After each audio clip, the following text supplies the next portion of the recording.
Keep living the adventure. Axis of Awesome.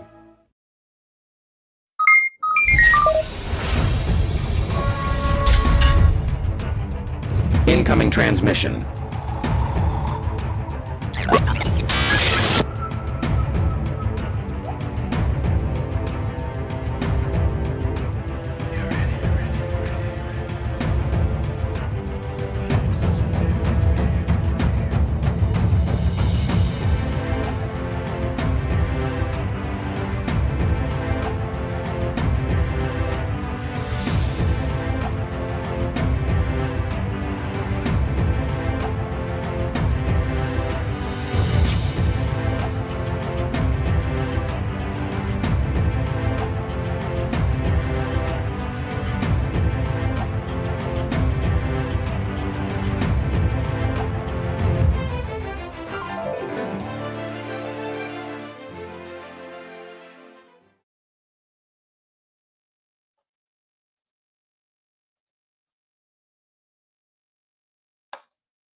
Oh, here we go. What is up, adventures?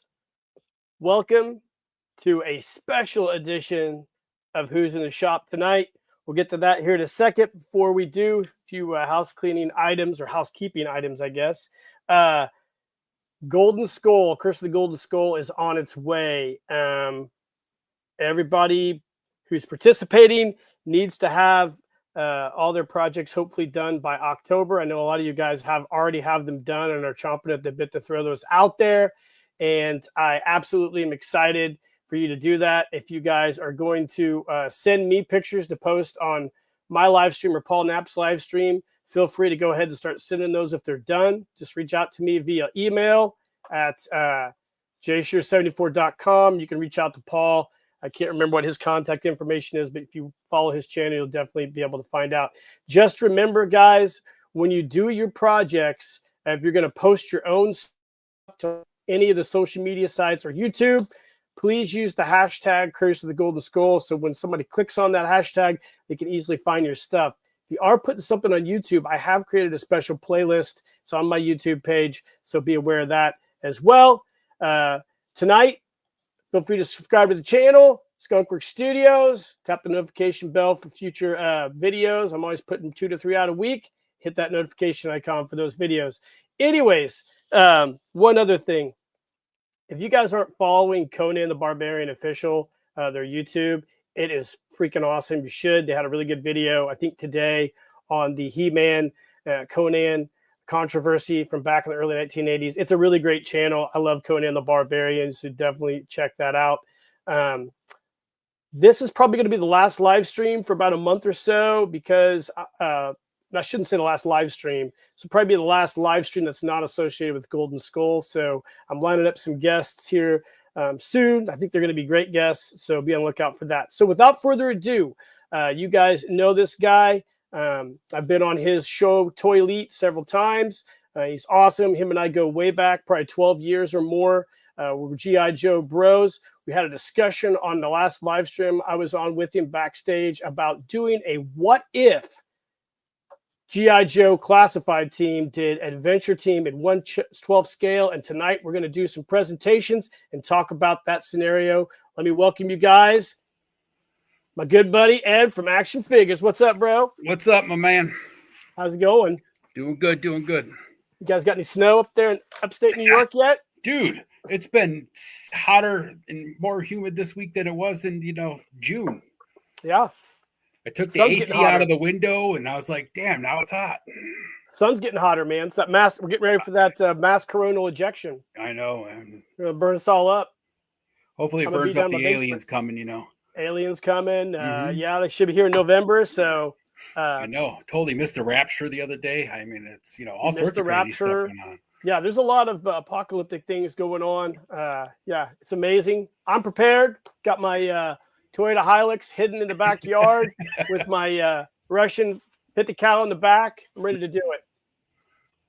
So, hey, man, let's jump in the comments here real quick. We got a few guys. We got Moondoggy, obviously, he's here tonight, and Murray Corrigan. We'll probably have some more guys jump in here. What's up, Murray? Passes. Yeah, thanks for joining us, guys. It's going to be really fun tonight.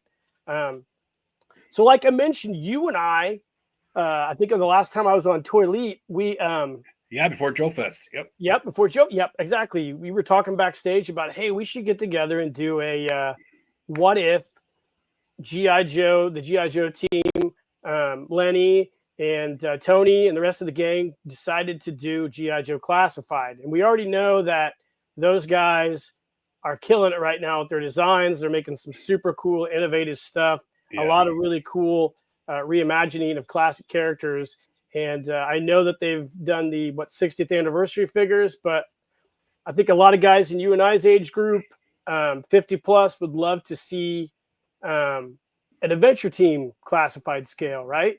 Yeah, they're getting close. I mean, like that firefighter they did, I got 2 of those guys, top-notch figures, man. They're great. Yep. I got 2 of the police figures, ESU figures that they have. They got them out on pre-order now.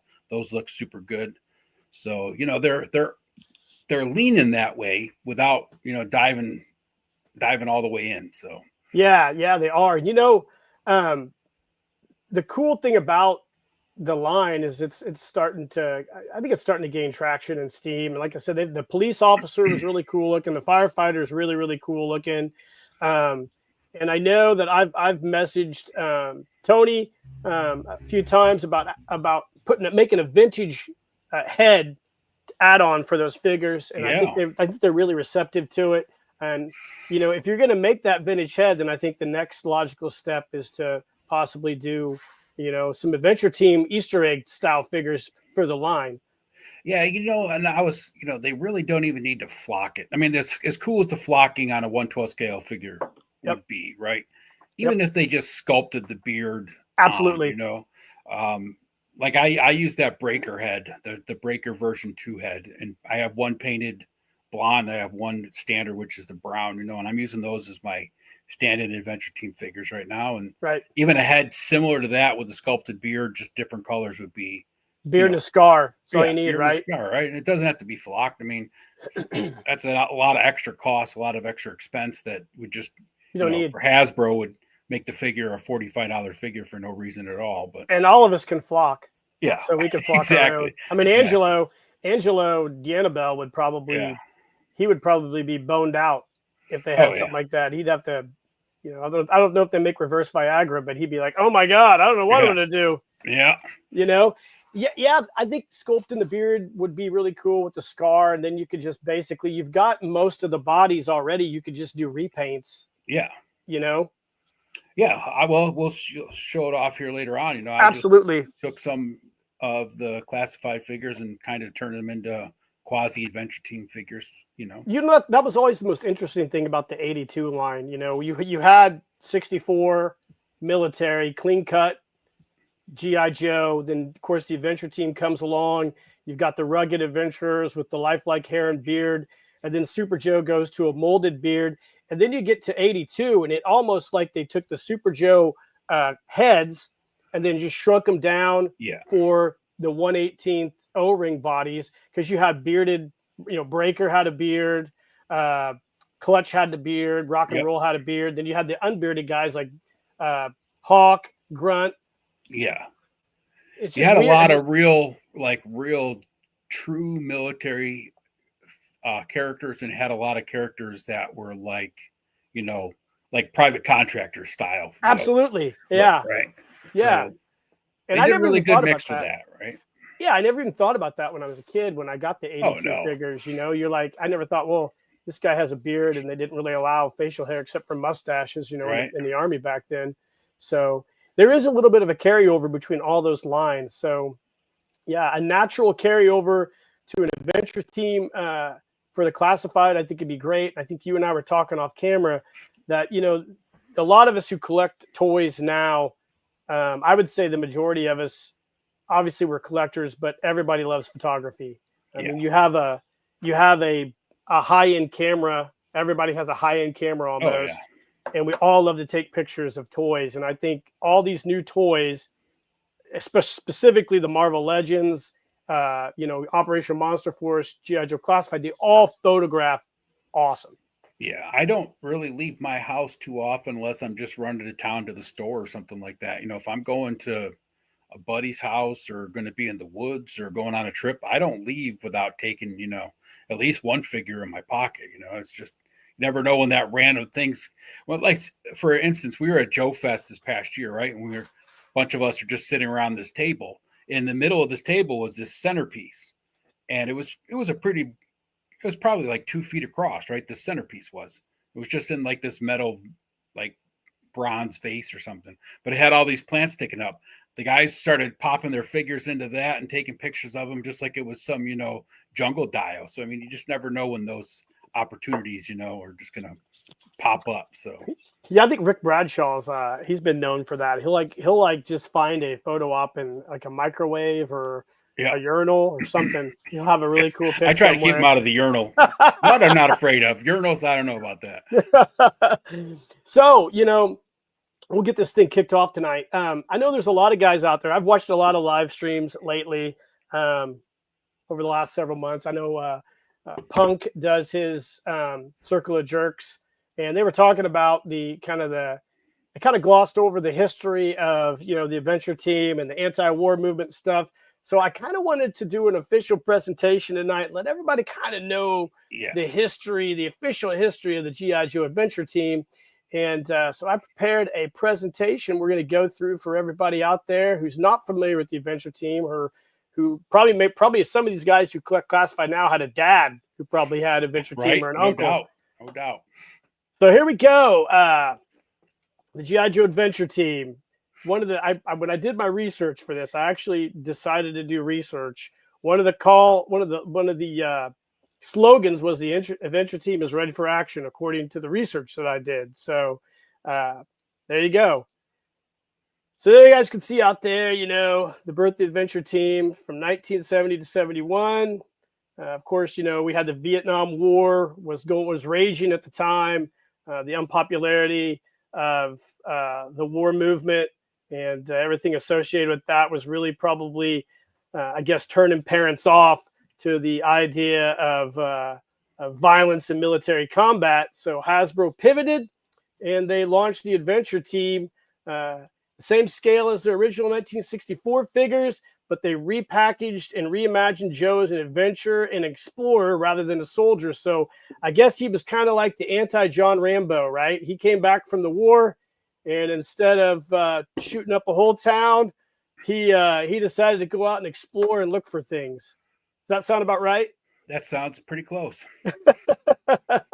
Do you remember what it was like when you first saw your first adventure?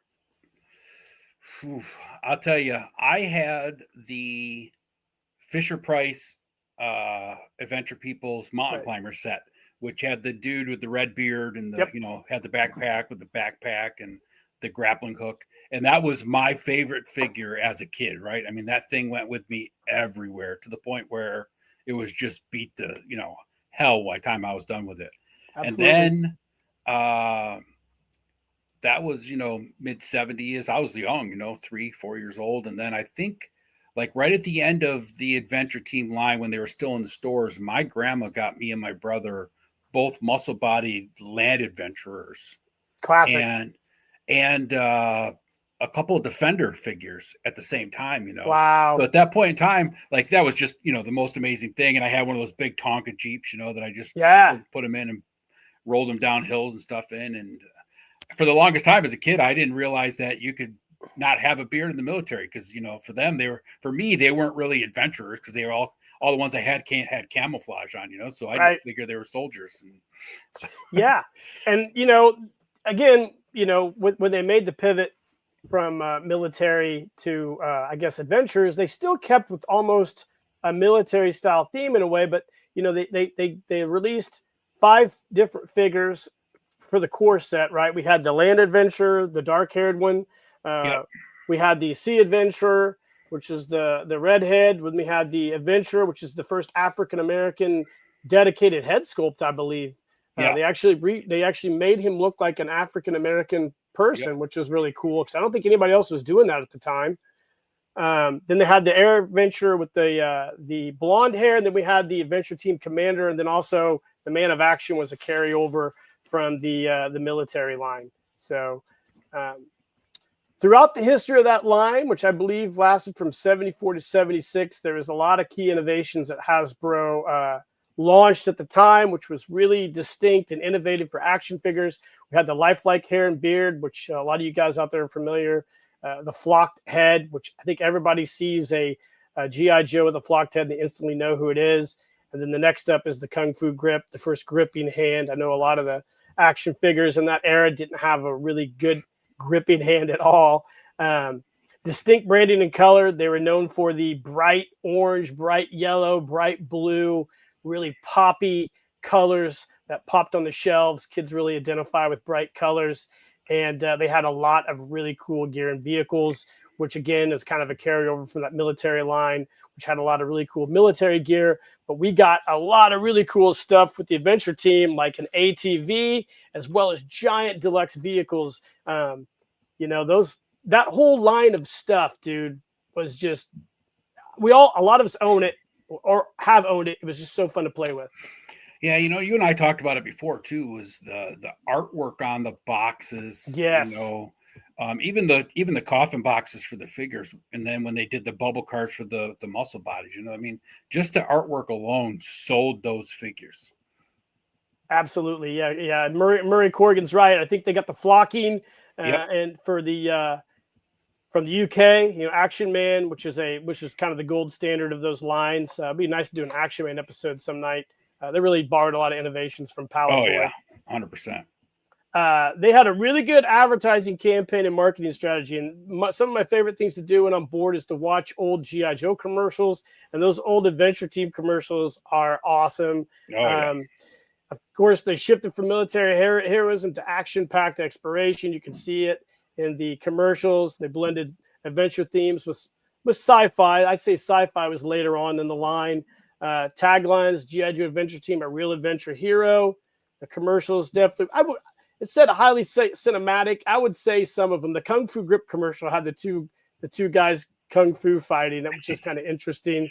And of course, they did have the cool mini comics, and they had cross-media tie-ins where you'd see him appear in comic books and magazines such as A Boy's Life. So didn't they have the one commercial where they showed the Eagle-Eyed Joe flipping the intruder? Absolutely, that was an awesome commercial. Yep. Yeah. He throws that intruder, and then I think Bullet Man slings down a line with his neck, and paralyzes his spine going head first. That's a 15-yard penalty and an automatic ejection in college football. What Bullet Man does. Yeah. Of course, all the G.I. Joe lines I think featured popular ad hooks from the '64 line on up to Real American Hero. The Adventure Team's Ready for Danger. The Kung Fu grip lets you hold on tight. They had a heavy emphasis on danger and rescue missions. The volcanoes, jungle sharks, mummies, aliens. I wouldn't say they had any aliens except for the intruders, which I guess were strong men from another world. So I guess that is correct. But you can see here on the side, just the ad campaign was just super cool at the time. The crazy thing is to see some of the old ads that have prices on them, and you're just like, jeez. Yeah. Makes you want to go build one sick helicopter for, $15 or something like that. And you can't even get, a 1/18th scale helicopter for that price nowadays. Yeah. I think I'd like to build a time machine when I see those, and I'd like to go back and buy a bunch of shit. But then I know if I did that, I'd probably change the course of history. And Right. Who knows? Maybe if I went back in time and bought all that, MTV would have not quit showing music videos, and we'd be living in the paradise that I was promised in 1980 when I was reading those future books at my Catholic school library. Right. Because we're not there right now, brother. Popular figures and play sets. Like I said earlier, from 70 to 76, we had the core figures, the Land Adventurer, Sea Adventurer, Air Adventurer, Man of Action, the Adventurer, and then we had three talkers actually: the talking Adventure Team Commander, the talking Man of Action, and we had the talking the African American Commander. I guess you'd call him the AT Commander too. So the talking commanders are iconic, dude. Absolutely iconic, right? I love them. I've only owned one talking commander in my entire time collecting. Had everything else, just only one talking commander. And I've always stayed away from him just because most of the voice boxes that I've ever come across have been, sketchy at best, right? So it's like, Yeah. I would say I think the second Adventure Team figure I got, um, I was supposed to get all mine for my brother, but he blew them all up in a Sid day with his best friend well, of at the course. time. And I had a Sea Adventure growing up, and then I got at a flea market. My mom got me the best talking commander that I have. It was like a mint one. She got it for $20. That Jeez. was expensive back in like Oh yeah. 1980, 80 something. But she bought it for me and surprised me for I think it was for my birthday that year. And I still have that figure. I love that figure. He talks great. Joints are awesome. Flocking was perfect. So I love the talking commanders. So this was a kind of a knock on the line. They had the villains in a sci-fi twist. They'd never really had a villain, a designated villain. We always had the strongmen from another world, which the intruders, which were kind of undersized, may or may not have been for the Super Joe line that they rolled out early. Is kind of what I've heard, but I don't know if that's true or not. And they were known. I say the Adventure Team was really known for its vehicles and play sets. Right? They had the helicopter, which is iconic, the six-wheeled ATV, the Seawolf submarine, the deep sea diver suit, of course, the mobile support vehicle, the five-star Jeep, the troubleshooter. They had a lot of really iconic vehicles. Yeah, I think one of the cool things also about the Adventure Team, and even Hasbro did it even with the military line in '64, and it's kind of one of those things that they started out in the Real American Hero doing the same thing, is using you know real military gear, but also like just some of the tech they were introducing. Like you look at the Adventure Team headquarters, and it's got all the computer screens with the reels and all that stuff, right? Right. That's what it was. That was legit back then. High Now we tech, look yeah. at it, right? It's like, Yeah. The Adventure Team headquarters is awesome. I mean, it's just oh such a yeah, cool toy. I still use it. I mean, even though it's old and all the tech is like super dated, I still love using it for all my photo stories because, you're kind of preserving a little bit of nostalgia. yeah, It's always funny. I always laugh when I do a photo story and I use the Adventure Team headquarters and then I pull one of Sean Huckster's ultra awesome high tech communicators out yeah. there. And it's just, but that's what makes I them fun. I'm struggling right now because I've been drafting up, just sketching out some because I want to make a 1/12 scale Adventure Team headquarters dial, right? Oh, And cool. I got basically the design down. I keep struggling. Do I want to put, because I have like some 3D printed computers and computer systems that I've made out of like foam, and Random Dioramas sent me a couple that he's made, and it's like those look. Some of them that look like 80s modern. Some of Uh-huh. them look really modern, but I'd really like to just do like old school stuff. So Yeah. it's like I'm debating on whether I just take some prints of the originals and just downsize them. So Oh, yeah, that'd be kind of a cool thing to do if you could get yeah, like a good scan. yeah. If I could get a good scan of it, and I could probably ask, what's his name at 3D Joe's there, Corey, if he has any good scans of them. But Actually, I want to say Mike Boinski has scans of all that stuff. He might have posted a long, long time ago, and I might have some of the JPEGs that he cool. posted saved. I'll check and see because I think Yeah. yeah.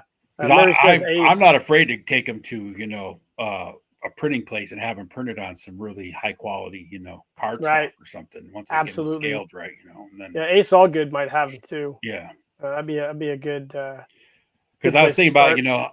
it's, even though like classified is kind of modernish, the figures you can still squeeze them into like late 70s, early 80s because they're based off of the real American Hero. So Absolutely. Yeah. right, so Yeah.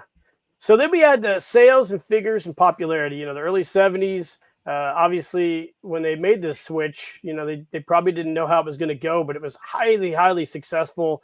I think as far as a financial standpoint is concerned. In 1970, they raked in around 35 to 40 million on the line.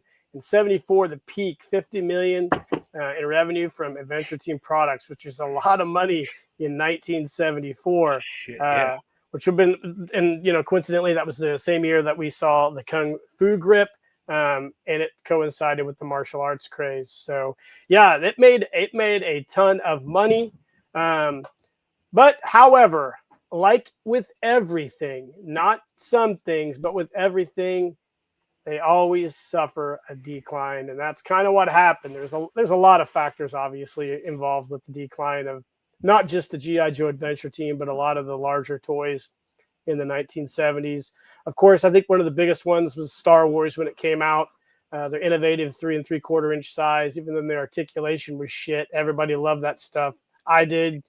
Probably you did. Anybody I know in our age group was a Star Wars nut, you know? I had more figures in my collection or my playroom before I even saw the movies. Absolutely. Such a great toy line. Then you had, of course, there's a lot of other geopolitical things going on at the time. You had OPEC. We had the economic downturn of the 70s and the oil crisis. We got the Iran hostage crisis probably didn't help the toy industry because that probably inadvertently affected the oil crisis as well. And then, of course, there was a significant change in play patterns at the end of the 1970s, thanks to probably Star Wars, Micronauts. And then we had the Mego World's Greatest Superheroes, where, of course, they had a lot of licensed figures that sold really, really well. And then by 1976, the gimmicks like the Intruders and Bullet Man, they failed to really help the sales of that line. And it kind of went down the tubes, man. You can't really knock Hasbro for trying. I mean, $6 Million Man was huge, right? And they used what they thought was going to give them the license for $6 Million Man to make Mike Power, right? And Bullet Man fit into the superhero realm, which was, huge with the Mego, World's Greatest Superhero line, which I had tons of those too, and it's like, you can't knock them for trying what they tried. It's just, I think it just faded out. But if you look at the 70s, there was Big Jim, there was the G.I. Joe Adventure Team, Fisher Price Adventure people started in like 74, 75. Right. So there's a lot of adventure themed stuff. And then things, once Star Wars hit, everything went space. Had they created a G.I. Joe Adventure Team, full on astronaut versus alien line, it probably would have been successful, because that's what Fisher Price did. They shifted almost all the adventure people stuff into their space toys, Their space stuff was really great. Yeah, I always say that I really felt that Super G.I. Joe or Super Joe Adventure Team, I would have loved to see what it would have done as an O-ring, like a 3 3/4, because you could have, that Space Command vehicle could have stayed the same size, and then you would have had the small figures for that. The Intruders probably would have worked out a lot better in a smaller scale, but I think those figures would have worked out way better in that smaller scale. But obviously, we're playing armchair quarterback. Right. Time machine. It's funny. I was talking early in the show about the Conan the Barbarian channel on YouTube, Conan Official. I think about that Mike Power and the failed license acquisition of the $6 Million Man and how that kind of might have changed probably the trajectory of G.I. Joe Adventure Team a little bit. Kind of the similar thing happened with Mattel and Conan when, He-Man, they were negotiating with Mattel, obviously, to do Conan the Barbarian figures, and they saw the movie and they thought, oh shit, we can't do this. Yep. And then, Mattel launched Conan or He-Man, then Conan sued them. And it's just like both those companies, Mattel and Hasbro, those are similar situations yet different, but failing to capture licenses sometimes can really change the whole trajectory of your toy line. Yeah, you really got to wonder if somebody in Hasbro just was hell-bent for leather when Kenner went up for sale and they were like, we're buying these bastards because they have stolen everything from me. Yeah, Kenner fucking undercut a lot of people, man. They were a savage company in the 1970s and 80s. Yeah. So then we've got the end of the G.I. Joe Adventure Team. They could, like we just talked about, they attempted to compete with Star Wars by introducing the ill-fated Super Joe Adventure Team, which, by the way, has has a really good resurgence with Light Elephant Toys and has a really good cult following. And that failed, obviously, back then. Then we had the end of basically the end of that G.I. Joe line, if you will, in 1978. And that set the stage for the relaunch, I guess, 82 or 83, I guess, of G.I. Joe, A Real American Hero, which obviously, if we've all seen the Netflix documentary or even collected those figures, you know the history. I mean, there's some absolute psychos on YouTube who are obsessed with everything 82 on up, who could tell you about they could probably tell you the guy who designed Clutch, how many times a day he went to the bathroom. Some of those people, crazies, man. They're just crazies. Get a hobby. So, other than that, so the legacy and the cultural impact of the G.I. Joe Adventure Team, it's definitely been remembered for blending realism with light sci-fi, and was a precursor for later G.I. Joe lines. It definitely inspired, I think, a lot of the lines that came after it. Iconic marketing and TV ads remain nostalgic. You can find a lot of those on YouTube. And it really had a lot of innovations like the Flock Tear and Kung Fu Grip, which we see in a lot of toy lines today still. And today it's highly collectible, obviously, especially the box sets, flocked figures and vehicles like the ATV and helicopter, which we were just talking about Ace Allgood, and he probably owns 90% of all the boxed vintage Adventure Team stuff on the planet. That's crazy. But the Adventure Team was awesome. It was an iconic line. I think everybody in our age group and older was influenced by the Adventure Team. I think a lot of us had those toys or played with somebody who had those toys. And for me personally, and I know you, it was a big part of our lives growing up, because you were able to take your guy out in the backyard or to the creek or to the woods or anywhere, to the lake, the swimming pool, and act out your own adventure. And that was really important for imagination. I think that was one of the smartest things Hasbro did with the military line and the Adventure Team, is they were just a nobody, right? They were an anybody. Yep. Once Real American Hero came, they gave everybody a code name, and they gave everybody a bio and personality. Yep. And I mean, I never used the characters.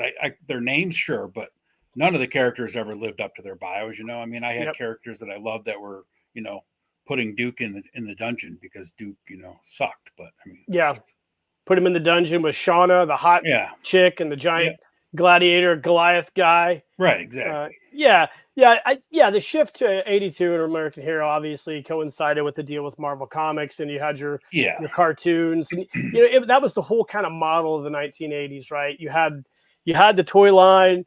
Either the toy line would launch a comic book or a cartoon, or the cartoon would do vice versa.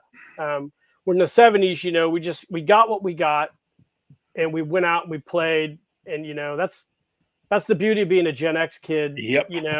We kind of made our own adventures. We have our own imaginations.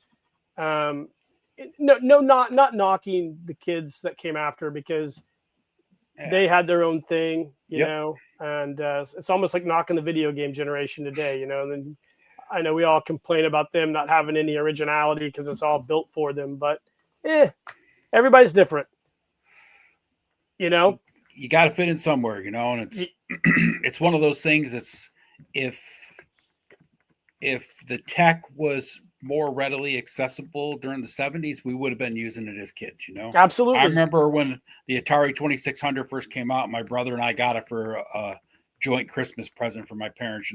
We were tied to that thing for, days and days and days. I remember my dad would put us to bed, we'd go to our bedroom. Me and my brother shared a room at the time, we climb in our bunks, and all night long we'd hear my dad out there playing Ms. Pac-Man, after he yelled at us. After he yelled at us about being on the video game for too long, and here he's out there hours just playing. I got a Nintendo when it came out, like a year after it came out. We got it for Christmas, and me and my older brother Matt probably sit and played Mario all day on Christmas Day. Oh yeah, all through break. And then when Legend of Zelda came out, that I saw a meme the other day, like kids today will never know the pain and suffering this caused. I'm like, yeah, no Yeah. shit. I remember going to school and talking with all my buddies who had Zelda, and they're like, I beat this level. I'm like, Yeah. what? Yeah. Son of a bitch. It's my buddies got that we go on a trip every year, me and three guys. We're all friends, and every year we go on a trip somewhere. We just pick a random town and get an Airbnb and just shack up for the week together and eat a lot and drink a lot and just have some, fellowship with the boys, right? And Yep. my one buddy, two of the guys are like super tech geeks, So he's got one of those things that has like every game on it from ever created, And we sat down to play that Ninja Turtles game from, the late 80s, early 90s, whatever one that was. And it's just unbeatable. I mean, even now we can't beat that game, It's like, no wonder we got frustrated and threw the remote as a kid. This thing sucks. Murray's got a good question here. He's like, why did Joe and Action Man keep going strong in the UK and European markets? That's a great question. I've often wondered that because they were still, even today they have some Action Man out there that are. I've often wondered about that. And I look at like the popularity of toy lines that never gained steam here, but were really popular in other countries. Like, for example, I'm a big fan of the Shogun Warriors Jumbo Machinders. And there's one specific robot who's my son's favorite, which is a UFO robot Grendizer. But in Europe, he was called Goldrack. And it was super popular over there. But over here, we never got a 24-inch tall Goldrack. We got a little one. But over there, they worship that figure.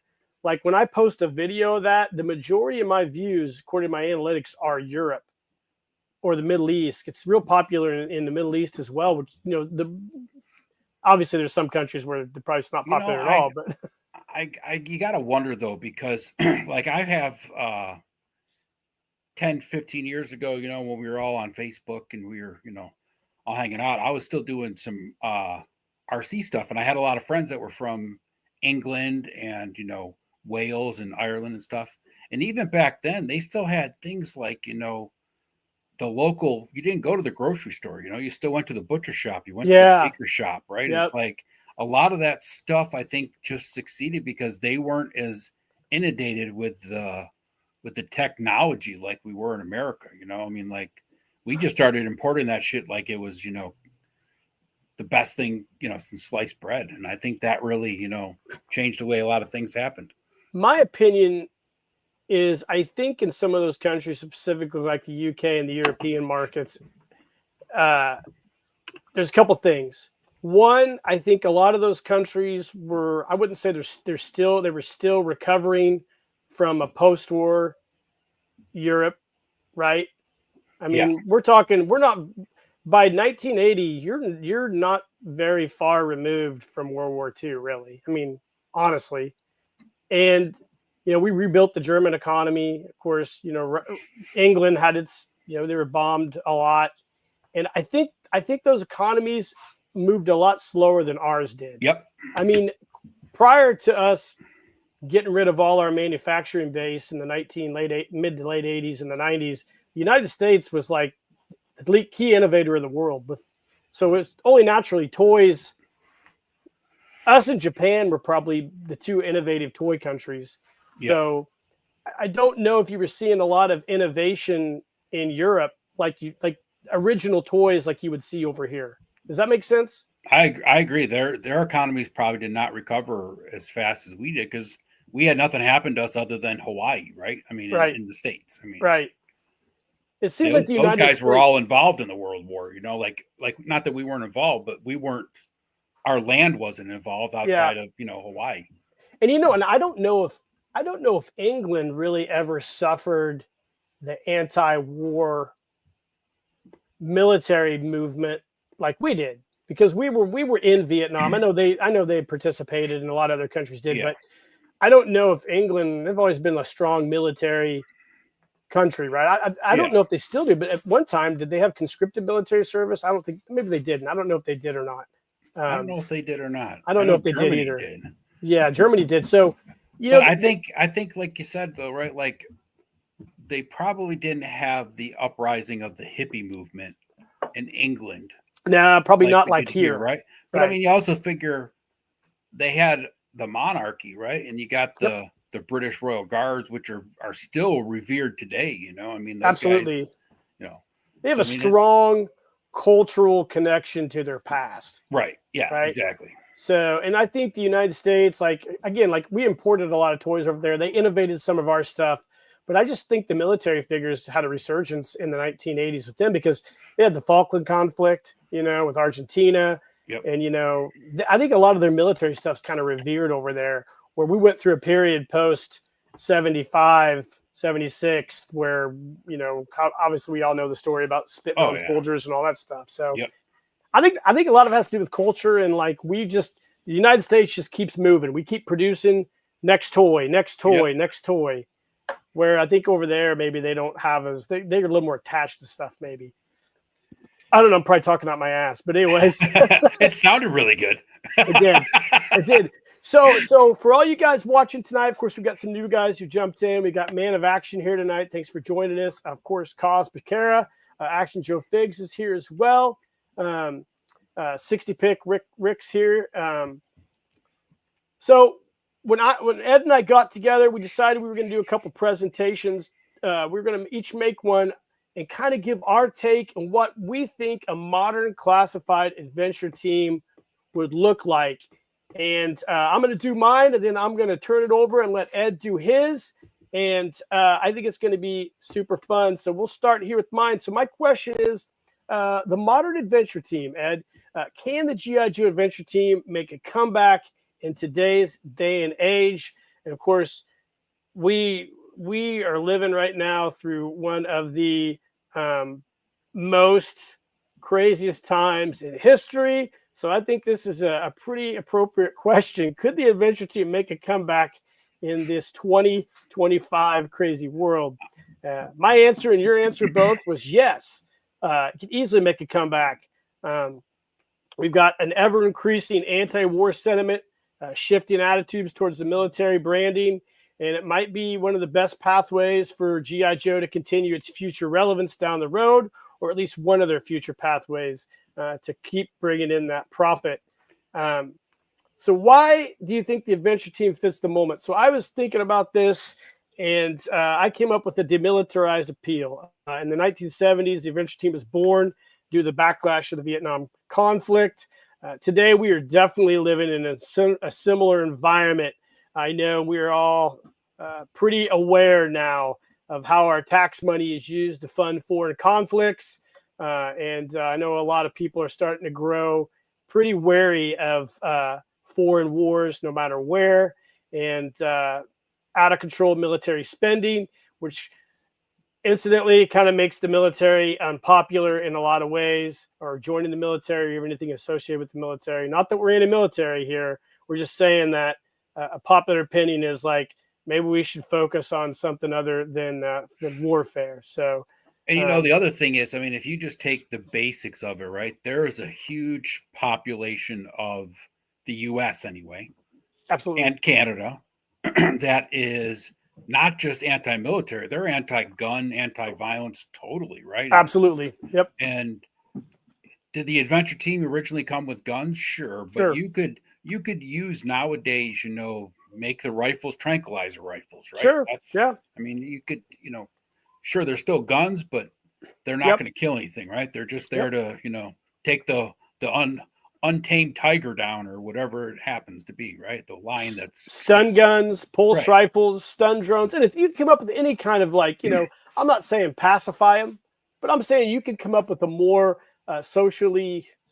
modern, socially acceptable, outfitting for those guys. Yep. So why do we think the adventure team fits the moment? So obviously, I'm a huge, if anybody's friends with me in my various social media platforms, I love ancient history. I love all that kind of stuff. So you focus on exploration and rescue, themes like environmental missions, disaster responses, scientific exploration. Those things tend to resonate more than militaristic narratives in the current climate. Obviously, oceanography, space exploration, discovering lost, unknown civilizations in the Amazon jungle. the wonder of exploration, I think, is something that really needs to be reestablished in this world for people. Get out, explore, live, and adventure. I think those are the things that people really need to start pushing, because I have a son who's 7, and he obviously he does have a tablet and he likes to play Minecraft, but he also loves to be outside exploring and playing outside. And people don't realize this planet is huge. And there's so much right now that's becoming discovered that was undiscovered or used to be myth. We've never even we haven't discovered what 70% of the ocean's not been explored or something like that. There's so much wonder out there, and I think a GI Joe adventure team with that type of theme of exploring and being an adventurer needs to really. I think that could really come back in a big way. It wouldn't be hard. I have some friends that have kids that are younger than your son still, right? And all kids, I mean, they're really a lot of, I mean, the one kid, he's 6 now, five or six. I think he's in first grade. So however old you are in first grade now. Like, since I've known him when he was a baby, dinosaurs, right? Dinosaurs and just, that whole thing, right? It'd be so easy if we just brought it out at that point in time, right? Absolutely. And kept it going from that point, not just hand them a tablet like a lot of parents do nowadays. And you got to do what you got to do to survive. I understand, but a lot of parents just throw the tablet at the kid and say, "Oh, he's in playing video games, so he's not bothering me, so we're good." So I can be on my phone. Yep. Exactly. Yeah. So why does the adventure team fit the moment? So we need this more than ever. Modern hero archetypes. Our society. We live in a society that's literally, pardon my language, fucking broken. We celebrate people like celebrities, people that, in my opinion, really have no business being celebrated. We need to celebrate first responders, scientists, explorers, as much as soldiers, or these, just the worship of celebrities and TikTok people is just toxic, and it doesn't do anything to help anybody. It's such a weird shift because, of course, there's always been movie stars and everybody's always loved Elvis and, the Beatles and James Dean and all those guys, right? But it's like, I remember being a kid and like seeing Buzz Aldrin did a TV, spot. And that was like, I was glued to the TV. Now it's like, some dipshit artist that doesn't even write their own songs gets on TV and everybody's just, fawning over him. And it's like, come on. Yeah. That's what drove me nuts about regardless of what anybody thinks about the scanning of the pyramids, regardless of whether you think it's bullshit or not, it doesn't really matter to me. What's cool is the wonder associated with that. Like, what would it be like to be a guy who went under there and explored that alleged labyrinth, and looked for what would he find down there? Or like when you go to places like Göbekli Tepe or all these areas, these archaeological sites, or Antarctica, or any of these places, you hear all these stories. We need to get back to wonder and excitement of exploring the unknown, and I think that's so much more important for a kid than seeing some dumbass dance a dance on TikTok or do some kind of 100%. fucking Swiss cheese challenge or whatever. Like, those don't inspire me to do anything. I talk about this guy all the time, and rest in peace, Felix Baumgartner, the guy who did the Red Bull space dive. Like, that should have inspired a whole generation of kids to just get out and adventure. But again, it was in and out of the news cycle, and here we are to the next who's bombing who, or who's dating who, or it's just fucking mind numbing sometimes, but so moving on, how could the adventure team be reimagined? Well, one of the ideas is to rebrand it as a global rescue or exploration task force where missions focus on natural disaster response, environmental or conservation themes, and obviously one of our favorite topics, cryptid hunting and mystery exploration, something you love. Yes. Love hunting those cryptids. Yeah, I mean, you could do sets, of all that type of stuff. A modern hurricane spotter, Obviously, you've got all these different conservation themes, saving the rhinos, saving the white tigers. All those type of things could definitely fit in a modern adventure team narrative, A and Mars especially Explorer. I mean, that'd be super dope. Mars trip mission to Mars would be Yeah. amazing. How about a mining? How about a GI Joe mining mission to an asteroid to Yeah. gather ore? I mean, there's so many different things that we're just missing out on by just pigeonholing and focusing on just one brand thing that's already been done. Cryptid hunting obviously is one of the most popular things, especially you're collecting the 1/12th line now. All the different cryptids that are coming out, dude. I Oh, mean, dude. talk about how that would be great. Oh man, I'm so excited. Once January hits, I got the loose collector. They got a Bigfoot, a Yeti, and um, a Skookumate coming out. Which 10 inches tall, perfect scale for a 6-inch, adventure team figure. They got, Chatsworth from Funky Fiction for Operation Monster Force, Sasquatch coming out. And then Mythic Legions just did the Jersey Devil.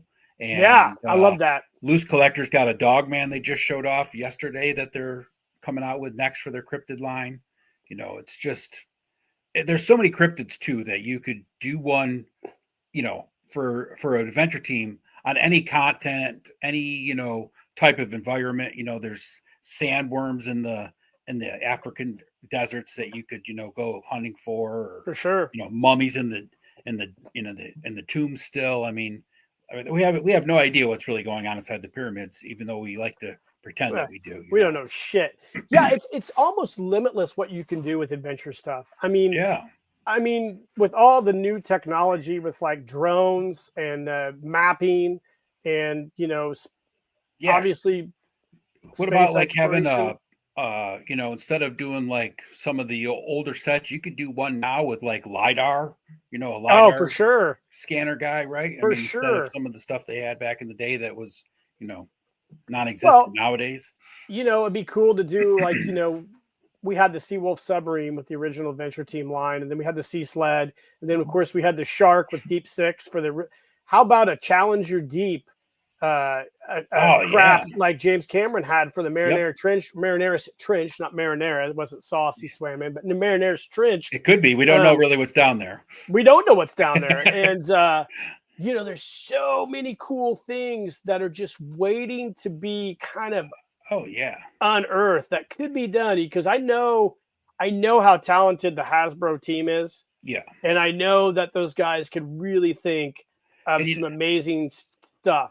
one of the benefits to doing it in a 1/12 scale would also be that the cryptids or animals, right, could be to a better scale, right? Like For sure. they did the polar bear with snake eyes recently, Yep. for the radiation thing Yep. from the cartoon. That polar bear is perfect scale. It's a tiny bit small, but it's big enough that you can tell that it's a polar bear compared to, Yep. an action figure. So you wouldn't Yeah. have to have the pygmy gorilla or the Sasquatch Yeti figure that's 2 inches tall and doesn't really pose a threat. I mean, you could actually make some imposing characters. You could make a lot of stuff. And then with, again, like you mentioned, with all the other companies Oh that yeah, are basically making similar scales, you have a whole plethora of stuff for photography and yep, creativity out there. Um, So adventure with realism. So you can use the classified series aesthetics, grounded with their tactical gear and realism, but pivot the mission focus to combat, danger, and adventure. You can, like we just talked about, you can include science and tech gear, drones, rescue harnesses, underwater subs, all evocative of the real world operations that people engage in every single day. And why is this approach could work for Hasbro? Natural branding. You have less of a military focused theme and more venture focused stuff, venture and science, storytelling synergy.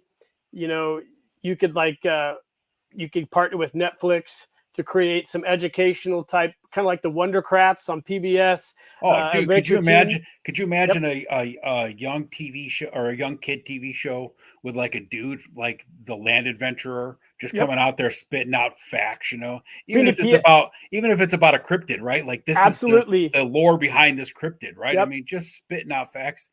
Could you imagine the land adventure at the end of every episode doing a PSA like the Real American Hero? Oh, dude, yeah, that'd be freaking Like dope. this is a copperhead snake. Yep. Yeah. Yeah. So there's so there's so much potential to partner with the streaming platforms and video game platforms to create adventure uh, friendly themed programming and games for kids. Uh, then there's crossover potential. Joes could appear occasionally. In the other GI Joe world, you could do a crossover where the adventure team appears with the Real American Hero line. They could always coexist together Oh when they yeah. go on missions together. I think that could easily be done. And there's nothing that would stop, especially in the hands of photographers, collectors. There's nothing that would stop Duke or Hawk, let's say, from communicating with, the AT commander figure, right? I mean, you could just send them on a mission together, or, you know, like Absolutely. you'll see some of that coming up in my Golden Skull story coming up soon. Oh, I can't wait for that. I can't wait. A modern marketing angle. We got a retro revival. You could tap into nostalgia for collectors. Like I always tell everybody, like the guys in our age group, we've got money to spend. We're buying a lot of stuff. I know I am. I know you are. And I would easily invest my time and money into an adventure team 1/12 scale set. I would probably really love it. You could, and you and I talked about this. You could do flocked heads, or like you said, we could just do the molded heads. Molded heads with a scar would be perfect. Oh yeah. You don't have to go super detailed because you're gonna have people like Angelo out there who's gonna flock him himself, or Stacy. You could do homages to vintage vehicles like the six-wheeled ATV, and then like I mentioned earlier, you could do STEM tie-ins. You could have AT gear and missions tied to tech and science that appeals to parents. It can be almost like an educational tool. Yep. And then you got a socially relevant messaging. You can emphasize teamwork, global crises, heroism without combat, mirroring the very reason the AT worked in the 70s. So you could do a partnering with all different countries, instead of fighting everybody, you partner with countries to accomplish a goal. I have no problem with that. I mean, ideally, right? You could do they could create the adventure team, and then they could have, the adventure team UK, the adventure team Australia, the adventure team Canada, right? I mean, and maybe not fill out the whole line, but make each country that wants to or is, supportive of it, have a representative, I mean, I can't see them making, a Chinese commander, but there'd be nothing against like the UK having the adventure team UK and having a commander that, is more of a British, maybe Yeah. British, camouflage or something like that with them. Yeah, you could have, like when the Real American Hero, you had the October Guard, Right. Russia had Yeah. their own guy. Everybody could have their own team of explorers and adventurers, you Yep. don't have to, And a lot of it, pigeonhole into one. right, just like what they did with the dog sled set, you put a Oh, for different sure. on the middle of it, you're golden, right? I mean, it'd be Yeah. simple. So the big picture, a modern adventure team, it offers a non-combat heroism and land that is increasingly marketable today. I think it would be popular with a lot of parents who are concerned about their kids learning about the world and experiencing the world in real time and not just on a tablet. You could appeal with the 1970s pulp adventure roots. Of course, you'd appeal to old guys like us who are always big on nostalgia. And then you've got the classified level collector appeal, which 1/12 is the most popular scale right now. So I think it would be really cool to have an adventure team in that scale. And I think Hasbro could satisfy all these with a line of 1/12 classified figures done What in the would adventure be team. another great add-on is it could be easily done. They do like the box inserts, and it's usually like today it's got the Cobra emblem on it, or it says GI Joe, or it's got a bunch of stars. Like if you were doing, let's say, Secret of the Mummy's Tomb type of set, put a bunch, put a the slip cover and have some history on the Egyptian, pyramids right on the back of the card, right? I mean, so Sure. you can make it an action figure and a learning experience all at once. You Because know, I'd read it just because I'm that nerd, right? But if my son was still little and I was reading it to him, he'd be just as, captivated by it as I am. Sean Huckster, everybody's familiar with Sean. Sean does all those reviews on he does a ton of reviews on his YouTube channel, those micro sets like Mr. Beast sets, the Treasure X sets.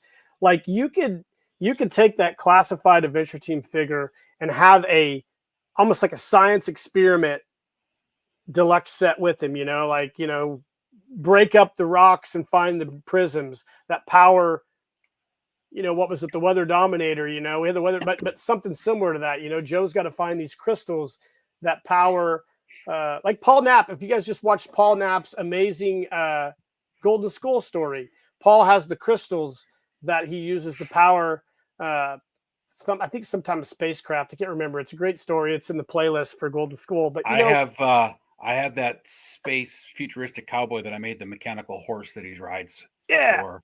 And part of the story is he's actually like a scavenger, and in the world that I'm building for him, there's blue crystals that power like all the tech and all the machines in this world, right? And he's basically scavenging, like taking contracts from big corporations to find this stuff. I would say that's true to a point, but I think the G.I. Joe collectors today, the classified collectors today, are collecting more out of nostalgia than anything else. Yeah. So it's really not the military aspect of it. They like it to have that military aspect because the Real American Hero did, but it's not the military part of it that they really care about. It's the nostalgia. Yeah, I think you present it a certain way and people are going to buy it. So I think there's a big marketing aspect to it too. And like you said, nobody likes nostalgia.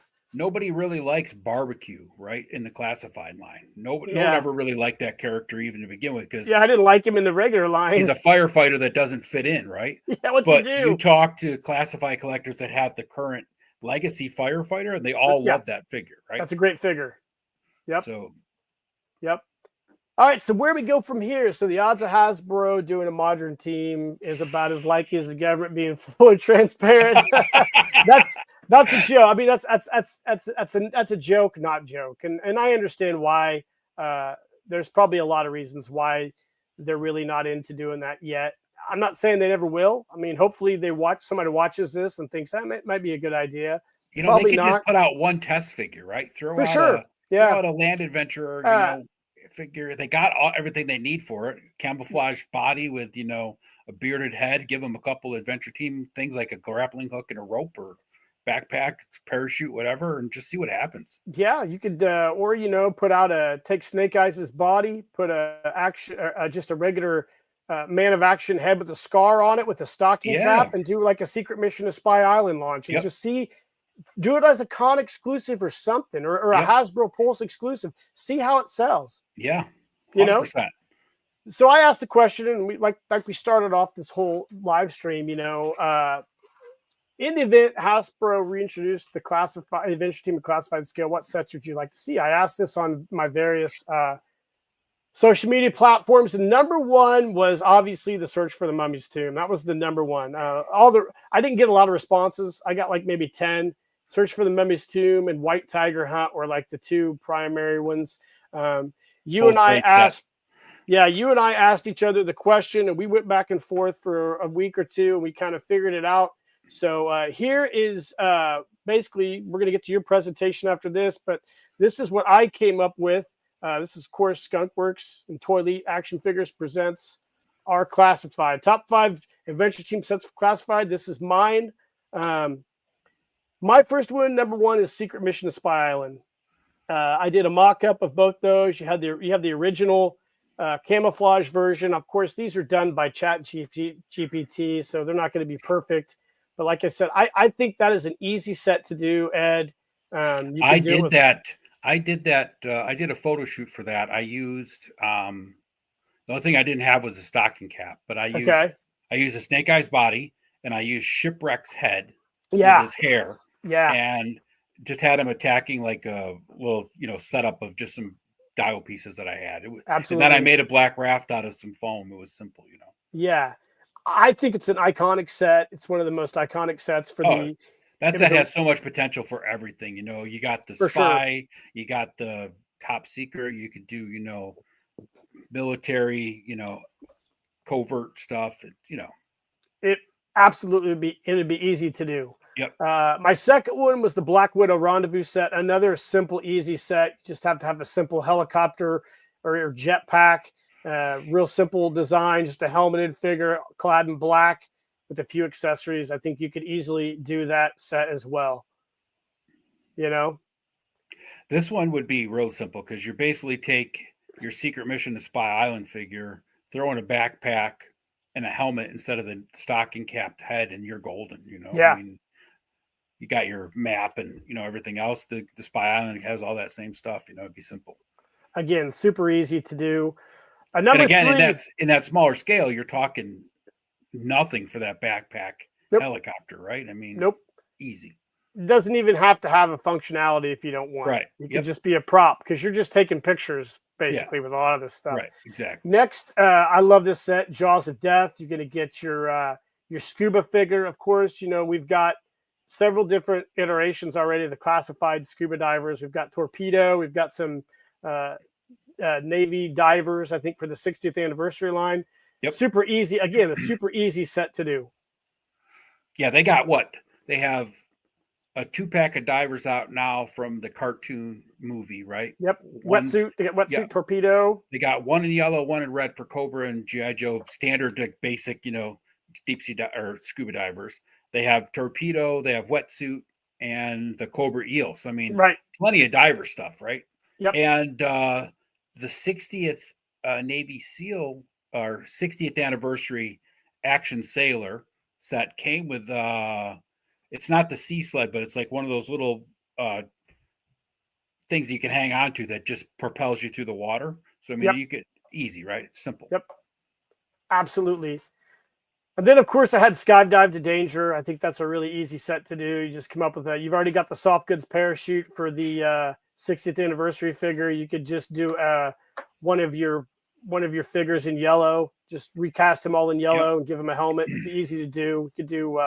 I'm not sure who all they've got. You can do. Well, they got they had the 60th anniversary pilot that was had all camouflage suits. You could just change the color of the suit, change the color of the parachute, and you're golden. Throw a shitty spider in there with him. Yeah, you're good, man. Easy. And then, of course, Magnum Power, an iconic set. I always loved Magnum Power. It's kind of a military theme set. You've got a ton of different classified weapons. You could stay true to that military theme. You just need to get a figure that you could just do a really quick repaint and add like a soft goods or a soft plastic, bulletproof vest and a pair of. You could easily do this. The cool thing with Magnum Power, right, to fit him into a current line that is trying to get away from, say, gun violence or military stuff, right? You can easily make him an instructor that's training guys how to use gun safety and for sure like that, right? For sure. Yeah. You can easily take different angles and move on with that. And not that I don't want anybody to think that I'm anti-gun because I'm a redneck through and through. I am too. I mean, current affairs in the world that I'm focusing on. Yeah, I'm looking at it from this. I'm like you. I'm looking at it from the standpoint from a corporation that's obviously, whether you like it or not, socially sensitive to a lot of things. I mean, let's be honest. They didn't put out a police officer figure allegedly because of some stuff that was going on in the country at the time. So it's not like they're going to actively embrace, even though they do with Real American Hero, obviously, right? I mean, it's kind of there's a little bit of a hypocritical element to that, which no criticism here. It's just this is just the way the world is. Yep. So I also came up with my top 3 deluxe adventure team sets for classified scale that I'd like to see. And my first one is the Search for the Abominable Snowman. I think that's a great set. You hit on the point about all the different cryptids right now that are being produced in 1/12 scale. This would be an easy one. You've got Snow Job. You've got it already basically made up. You just need to sculpt a Yeti. Yep, and they got the Snowcat coming out now too, right? With Iceberg. Yep. And even the Flint with his winter coat looks really, really cool. Yep, for sure.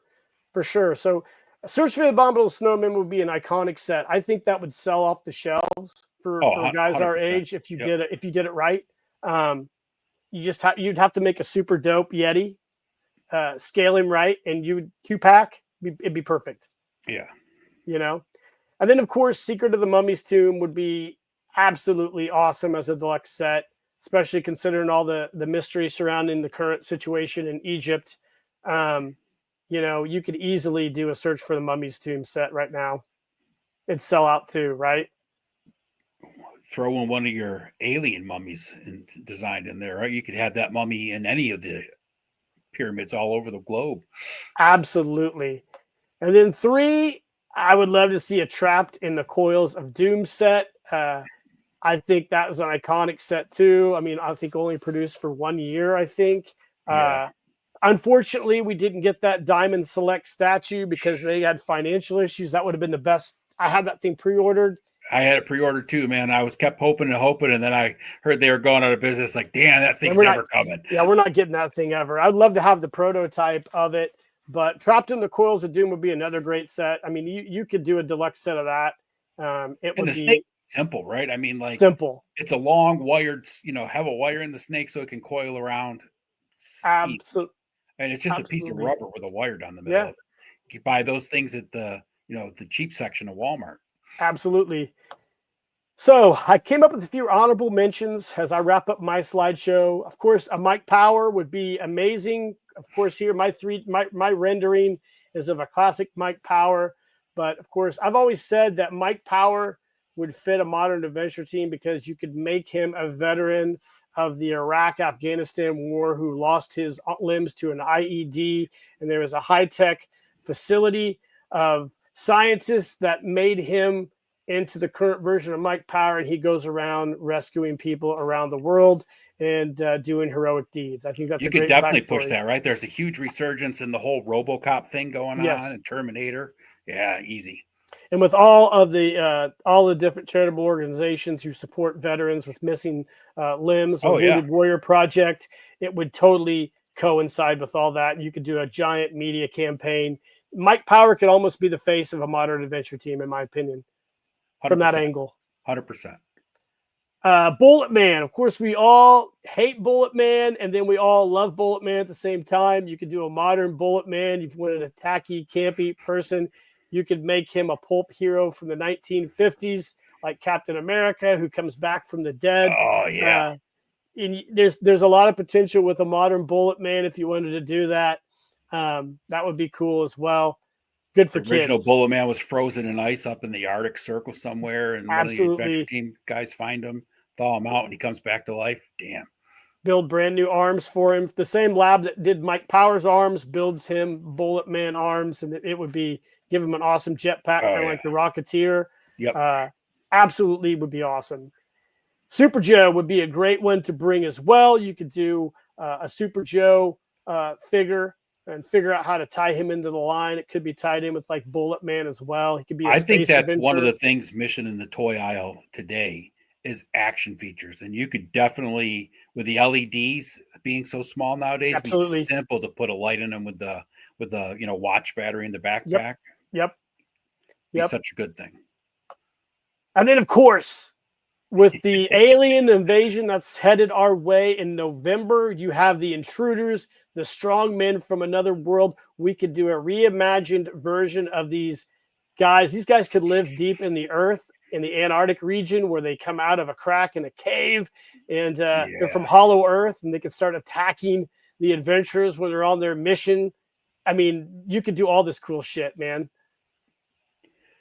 The strong men from another world aspect of it coming from Hollow Earth would be so good because you could actually make them more, say, caveman-esque, right? For sure. Instead of having the golden plated armor bodysuits and all that stuff, right? Make them more caveman-esque and just have them coming out of the damn Hollow Earth and just attacking people. Yeah, I think that would be great. A Hollow Earth would be a great. You remember the Inhumans? Yes. That line, bringing the Inhumans back and incorporating that to a modern adventure team would be really interesting. Yes. And you can make these intruders like 7 inches tall, so they're about half an inch, Yep, 3/4 of an inch taller than the regular for sure. classified figures. Yep. Perfect. And we have there's so much potential that's going on just right now on this planet that you 100, could tap into, 100%. you know. So that's my presentation. Uh, so that's what I think. That's my idea for Adventure Team. So now we're gonna kick it over to Ed. I'm gonna whip you up here, dude. So I'll go through each of your slides as we go. So All right. let's roll. So when I started this whole thing, I was like, what would an updated version of the AT logo look like? Right. Yep. And I was messing around with Chat GPT because that's how we, That's how we think roll. nowadays. And this is what Chat GPT came up with. It came up with a couple other options too, but like this one really stood out because it still had the red and the circle, but putting the compass on there was just a cool little touch, I and love then it. shifting the way the A and the T intersected together kind of took it away from that Appalachian Trail, look to it also. So Absolutely. I love it. I love the way the North arrows and everything are on there. It's a really yeah, cool modern look, and I think it's super dope. And when you sent that to me, I was like, "Oh, that's super cool." I yeah. mean, that's great. Then we're just talking about updating the GI Joe Adventure Team to classified scale. This is just so mobile headquarters was my first pick. I love the Ooh, mobile headquarters, but I've yeah, always wanted it to be more of like a survival thing where you can drive that anywhere, right? I mean, yeah. mobile headquarters was cool because you could detach the front, but imagine just having like a truck with a camper that pops the top up and has that whole thing inside of it. And it could just be so easily done too in that scale because like the snowcat could easily be transformed into a mobile headquarters with wheels instead of the things. But like this is cool because you still have the aspect of parking the trailer and then taking the truck off-roading where you need to go to check shit out, right? I love that. I love that concept that you just put up here. I love like just basically the grounded in real world concept Yeah, with the truck, the modern, light duty truck with the cool small camper that I think a lot of people have. This is really cool looking, man. yeah. I absolutely love that. This was my other option I thought about, was just doing this as because the mobile headquarters, there was a lot of wasted space in the mobile headquarters because of the battery packs and everything that they made, right? So Right. with the technology we have today, you could still have lights and all sorts of stuff in just a regular bed camper that is easier to set up and take down and move, wherever the Joe needs to go type of aspect. So, and then I almost thought about putting it into like you see in the movies, the police vans when they're on stakeout and they got all the TVs, and then I was like, yeah, but the van's not going to go off road that easily because even though those Sprinter vans can handle some rugged terrain, they're not, they're a little top heavy. So, Yeah, absolutely. Another real world concept, and this kind of reminds me of something you would see like with IDNR. yeah, The Department of Natural Resources would have something like this grounded in a yeah. real We world had these style in when I was vehicle. in the service, except they were on Yep. the back of Hummers instead of, and that's where Yeah. huge communication hubs were in the back of them. You've repurposed like an old vehicle. You've Yeah, repurposed it for a modern use. Awesome. There we go. Classic helicopter. helicopter is one of my favorite things. I have a custom Adventure Team helicopter with the pontoons on the bottom, and I've always thought like that was the coolest thing about the capture copter. Uh huh. I didn't like all the gimmicks on the capture copter because it just took away from like, if you're flying a helicopter, you're not seeing through that bulletproof shield on the front. It's just not going to happen. So I've always loved the pontoon aspect of it, right? So I Right. thought, if you created a modern version of a helicopter and put pontoons on it, you got enough room in there for like 4 guys in a area to store, a mummy or a golden idol or whatever, right? I mean, it's just Yeah, I like that too. I think it's a yeah. great idea to This was have the kind of pontoons. inspired. When I was creating this in Chat GPT, I said I wanted to look similar to the helicopter in Jurassic Park, but Okay, for sure. the first one when they're flying in, but I wanted it to have the pontoons on it. So I also, and I don't know if you meant to do this or not, but I also see your inspiration and love for the adventure people. Oh yeah, 100%. It for wasn't. sure, because Yeah. that's, I mean, that's an iconic toy line. Yep. I mean, honestly, Mattel could do the Adventure People right now, 100%. and 100% they it would could. be it would be great. Here we go. Here we go. So one of my sets I chose was definitely the Search for the Abominable Snowman. And anybody that knows me or spent 5 minutes with me understands that I'm a cryptid enthusiast, especially the big hairy ape versions. They're my favorites. I've gone, out squatching and everything myself, and tracked them and all that fun stuff. So it's, this would just be a cool set, like you said with yours, right? If we in that scale, it'd be easy to create a detailed Yeti. They don't have to make them that big, 8-9 inches. It's not that huge, right? Yeah. Give them some. They don't even have to have real fur. I mean, they designed a Nope. Wampa, right? They got a Yeah. Wampa that was designed, right? Do For something like sure. the Wampa. You got Snow Job already. You got Iceberg coming. Create an Arctic, crate thing. Some snowshoes that they've already got. I was trying to keep mine like thinking, because I collect classified a lot more than you. I'm more into that stuff, right? Right. Yep. So I was trying to think of mine more in line with what's currently been made or what's on the way that we've seen, and just Absolutely. put the pieces together like that, without, because Hasbro could easily do this Adventure Team dude and then just create a Yeti and you got this set easy. Yeah. And and Hasbro's always been known for repurposing. Right, 100%. That's what they're really known for, is they Yeah. repurpose other stuff and remold it, recolor it, and Yep. it's awesome. I love the way this picture turned out, by the way. This was really, really cool. It's like a simulated box art. Yeah, I did a lot of them box arts because I just love the I box love art. that. That's a really cool box art, man. That's super dope. I love it. I think that's just great. Mudhorn's like, I would get a classified scale abominable snowman for use of 1/18. Yep, you definitely would have a monstrous figure with that, dude. Again, here's another one. These are just some fun ones when I was starting to play around and just see what they are. Just different concepts that you came up with. Yeah, that's cool. I like the one with the Yeti chasing the dog sled Joe. Yeah, I thought that was more fun. Of a science team there on the hunt. Yeah, they're just tracking them, But that's great. Those are super cool, man. I love those. I'm glad that you did multiples to kind of get. I was looking feel. I was thinking because one of the things that I've always loved about the Adventure Team and even like the Fisher Price Adventure People was just how exciting the packages looked. I mean, that's what sold me, right? Yeah. And then I would just create my own adventure from there.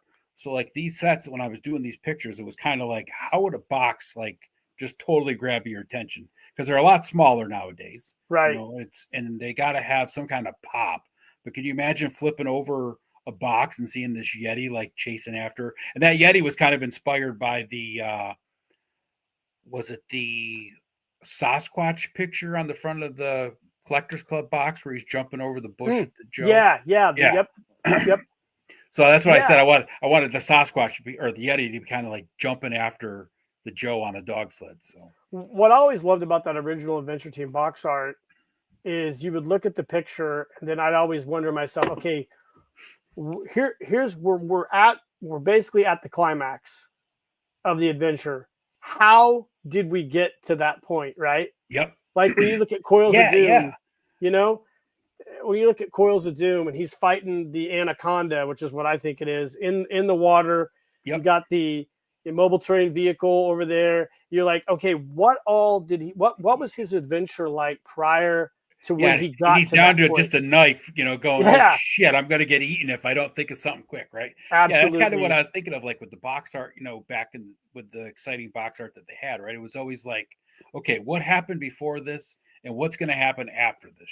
It's just I love middle of the story. That's the best way. So these box arts that I created, this was created using a picture that I took, and that's the next picture you'll see. So Danger of the Depths was always one of my favorite sets. I've always loved the whole shark. I wish the shark was bigger, of course, but correct. Just the whole diver thing. The Sea Shark play set from Adventure People was one of my favorite sets I had as a kid, which was the shark with the two divers and had the buoys and stuff. So this is the first set, and I took, in the next picture you'll see, if you want to slide up to the next one. Yep, sure. This is what that box art is created from. So this is G.I. Joe Classified Legacy Sailor. 60th anniversary sailor, using the Sea Shark Fisher Price Adventure People shark. And then I just took it in front of the TV screen with some aquarium bits in front of it to give it some depth. And then I Wow. just scanned that into the Chat GPT and told it to add some color and put it onto a box for the danger of the depths. That's cool, man. Yeah, that's a great idea. I love that. Yeah, Oh, and wow, dude. that legacy sailor, like I said, he comes with a little sea sled. He Yep. comes with a harpoon gun. He comes with, of course, he has like a military pistol and some other things, but flippers and the tanks and all that stuff. Again, you just need to recolor it and put Yep. a vintage style head with a scar on him Yeah, with a exactly. molded beard or no, and then Yep. you've got your guy, Yeah, right? exactly. And this is a different angle, but you can see the color of the late legacy sailor's he's a Navy SEAL, so he's all black, of course. Then Yeah, this is the yeah. shark with the stance holding him up in front of the television that I edited out when I did the other picture. That's cool that you did that. That's a really innovative way to take a picture and then use it to create something completely different. I like Yeah. it. That's a great use of AI, in my opinion. Yeah. All right, here we go. And I've seen these. You've sent me Yeah. these pictures. Yeah. So I know Mouth of Doom is technically part of the Adventures of G.I. Joe, but Correct. Mouth of Doom was one of my favorite sets as far as like the adventure part of it goes. Hmm. And I've always loved the whole raft thing and just, being on a raft floating down like the Nile and you're getting attacked by crocodiles and stuff, right? So Correct. this box art, of course, is inspired by actual stuff that I created using actual classified stuff and parts that I made. And then one of those, like, it's like the Schleich stuff, the Gator. It's one of those, whatever one it was. I don't know if it was Schleich or one of those other companies that make those Uh-huh. little gators. So that's what this one is. I used the Duke figure with his backpack, his binoculars. I actually took the military um, emblems off of his uniform in the actual figure to Hmm. make this. So if you scroll down to the next picture, you'll see that's Duke and Oh, the Gator. I made the raft from some dowels and stuff, and gave him the pole, which of course in the real world is impossible to find. The pole for the original Mouth of Doom set. yeah. Get it And 3D printed. About it. You yeah, can. Yep. If you're yeah. lucky. And then there's a couple more pictures of that set. Here he is, actually floating down the creek. That's the one that I used for the box with the gator in front of him, That's crocodile in front of awesome. him. But I wanted to do stuff like that was actually available from Hasbro currently, so it could be to show how easy it would be for Hasbro to actually do this. It's simple. For sure. And what they did, they kind of, when they did Sigma 6, remember they did Sigma Sigma 6 Six, the yeah, Adventure Team. yep, The only cool thing about those was the crate you could yeah, get with the Adventure Team yep, logo. And then exactly. but yeah, they kind of attempted that, but I think with the classified line, like for example with Duke's, you know, fatigues, his ACUs, easily could, you take, like you said, take the military logos off, do a couple of really different resculpts, put a vintage style head on it with a scar, Yep. and you've got that would look perfect for an adventurer.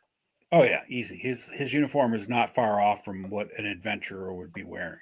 Nope, color them all green or whatever. Yep. There's another one. Yeah, that's just the last one there. So Yeah. Cool, dude. That's a great picture there. I like that one yeah. a lot.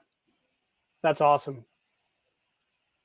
All right, here we go. And then one of my other favorite sets has always been the Pygmy Gorilla. I always wish the gorilla was bigger, but it is what it is, right? So this box art, of course, again, I created it using an actual photograph, which you'll see in a minute from that. But you know, uh, I love it's funny because I did this in ChatGPT, and I love that they got the monkey basically like a baby, kind of crying, and it kind of made me chuckle when I It looks like a 1930s pulp cover. exactly so it does. That's fucking But hilarious. I love it. this was built using I used Footloose's body, so he's got the regular camo fatigues, Yeah. and then and all of his gear.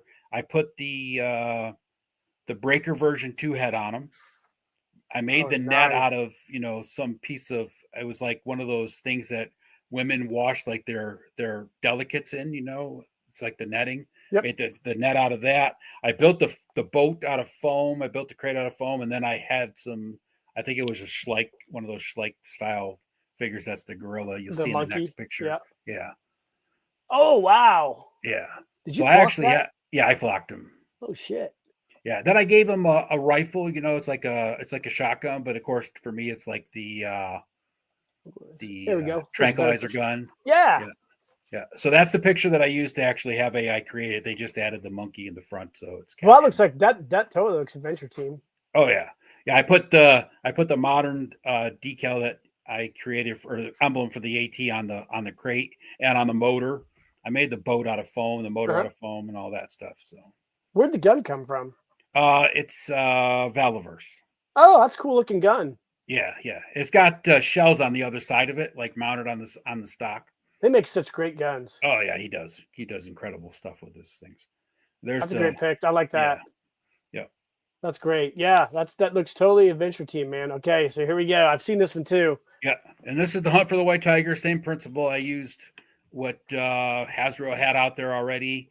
I used the retro Recondo body and most of his gear.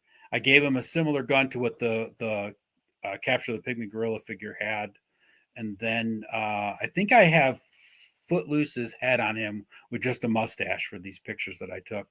The tiger is actually a little orange tiger that I got at like the $3 bin at Walmart. I just repainted it black and white, and I made the tent and the fireplace is.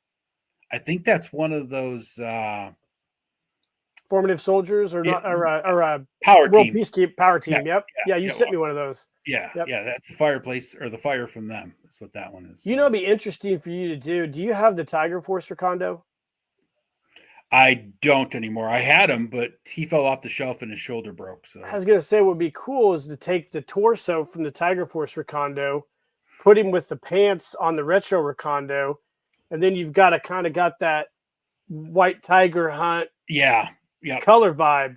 I know. I was thinking about that. I almost painted his pants more of a greenish brown, olive drab type of color. So yeah, I like this one a lot. So let's go to the picture. Look at that. Look how awesome that looks. yeah, so here he is hunting the tiger. You can see the tiger off in the distance in the background a little bit there. Yeah. Like I said, most of this is Recondo stuff.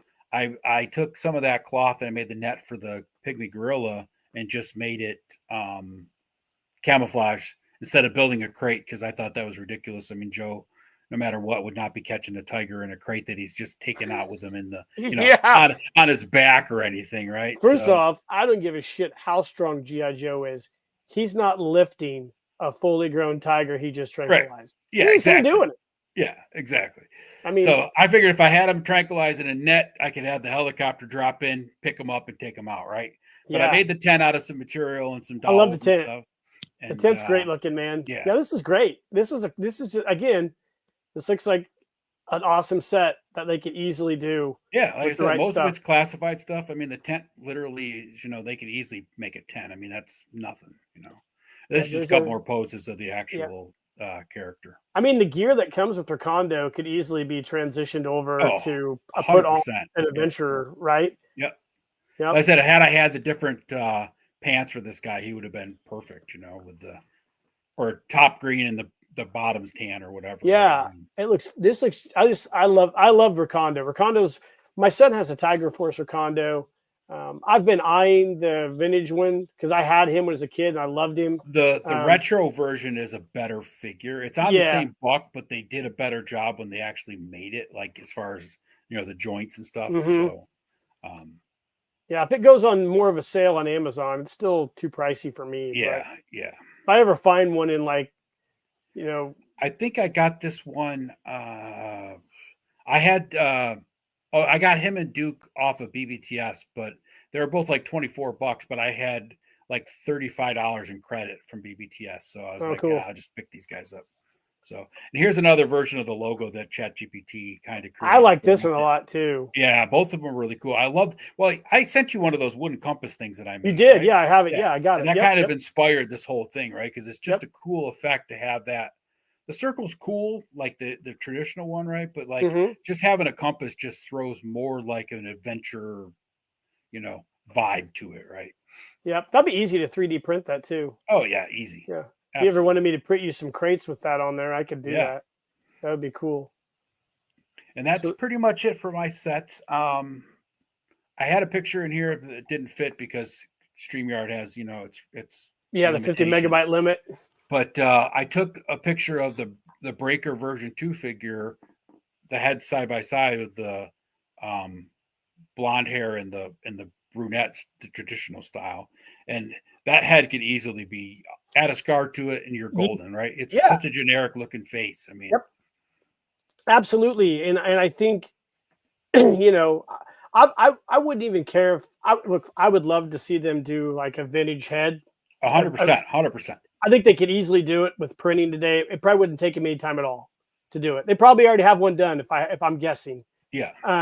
But even if they didn't want to do it, to find a breaker head or something like that, or a clutch head or a rock and roll head, and The nice do thing whatever. about the Breaker head is the beard's a little shorter. Like Rock and Roll has the big bushy beard, right? Yeah, Clutch and Clutch's beard's a little more stylistic. but Um, shipwrecks. Shipwreck's beard is pretty good, but Shipwreck's head is hard to use because the hair is a separate piece. When you pull it off, you can put the sailor hat on with the hair underneath Okay, it. yeah, So, like the clutch head is just perfect. It's like, I mean, it's such an easy thing. yeah. Again, I got a couple concept art pieces I wanted to show for everybody here. I know Rick Sure. earlier was talking about a deep sea. Love to see a deep sea diver. So I came up with ChatGPT to produce a deep sea diver. This is a Russian deep sea diver suit, but I think you get the point. Um, you could do a modern underwater welder of some kind. I think would be really cool. Again, this was in AT colors. We got the orange jumpsuit, a yellow But helmet. just think about how many like underwater discoveries of like ancient ruins that they found over the last several years, right? I mean, Absolutely. easily, having him go down and explore some of these underwater ancient civilizations, hunting for Atlantis, right? Did you ever see that bullshit documentary? So I didn't realize this. My wife and I watched it was on Netflix, but they found this unbelievable sunken treasure. I think it was off the coast of Greece or maybe in the Adriatic Sea. It was an art project. So this guy made up this whole story and made a documentary format and then created all the art. I suggest anybody out there watch that documentary. It's bullshit. I mean, when I found out it was fake, I'm like, Yeah. fuck, you catfished me. Yeah. But it's a great documentary, and yeah, there's so much. Sadly, a lot of the documentaries that you find nowadays are just They're all bullshit. bullshit. Yeah, they're all bullshit. Super Size Me, the guy complained about all those health problems that he had from eating McDonald's for 30 days, and that was all bullshit. He had all those health problems before because he was an alcoholic. Yeah, but they don't tell you everything, do they? No. So then I came up with another one. Everybody's seen the jetpacks. Like this would be a fantastic accessory set for an adventure team figure. Those I guess they call them jetpacks or jet whatever they are, but that would be a super cool accessory set. Easy to do. This would be really cool because like those sets, they have to have the ground to propel them up in the air, right? Because so they can only go so high. These ones like go on your hand, right? So it'd just be a cool way for them to like explore a large area in a quick amount of time, right? Get up the pyramids or whatever in these things. Yep. And then my last one, I did another concept. Of course, I love Felix Baumgartner, a space diver or an astronaut of some kind. I put Felix Baumgartner's picture in ChatGPT and had him create this image. This would be a great. Kind of looks like Ben Affleck from Armageddon. A little bit, yeah. This would be a great space diver. I'd love to see a space dive set. I'd love to see some kind of tribute to him, since he did die. But for a long time, we had like all those extreme sports things that were on, right? Yeah. And some of it was a little crazy, like the drifting and sure, like taking your car and doing the Hot Wheels stuff, which is cool. Yep. But it doesn't fit into the adventure team thing. But like the whole extreme sports thing with like skydiving and base jumping, snowboarding, and base jumping and all that stuff was just awesome. I mean, you could do a wingsuit. You could do a lot of things. Oh yeah, wingsuit would be super cool.